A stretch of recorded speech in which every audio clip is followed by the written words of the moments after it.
adım attımın dünya tərpəndi. Qorxu qaldı, cəsarət öndədir. İkarətir yol mənimdir, dönmərəm geri. Küləkdə olsa qarşıda yeri. Düşsəm belə qalxaram yenə. Bu həyat mənim, yazıram səni mənə. Suskun baxışlar, yarımçıq sözlər. Vaxt gəlir hamısı düzələr. Kim nə dedi vecimə deyil, mən gedirəm arxamda izlər. Əgər bir şübhə gəlsə ağlıma, hatırla sən öz gücünün şahısan. Yol mənimdir, dönmərəm geri. Ümid yanır gecənin içəri.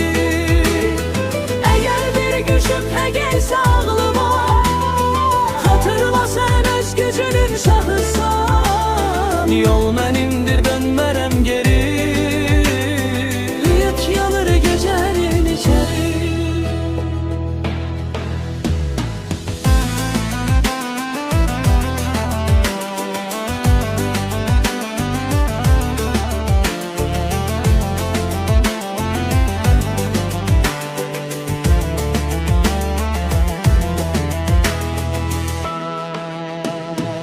Adımı yaz taleyin üstüne.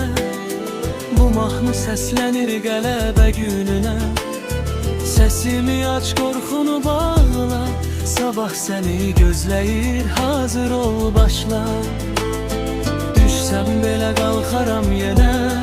Bu həyat mənim, yazıram səni mənə. Suskun baxışlar, yarımçıq sözlər. Vaxt gəlir hamısı düzələr. Kim nə dedi tərcümə deyil, mən gedirəm arxamda izlər. Əgər bir gün şübhə gəlsə ağlıma, hatırla sən öz gücünün şahısan. Yol mənimdir, dönmərəm geri. Ümid yanır gecənin içəri. Əgər bir gün şübhə gəlsə ağlıma, hatırla sən öz gücünün şahısan. Yol mənimdir, dönmərəm geri.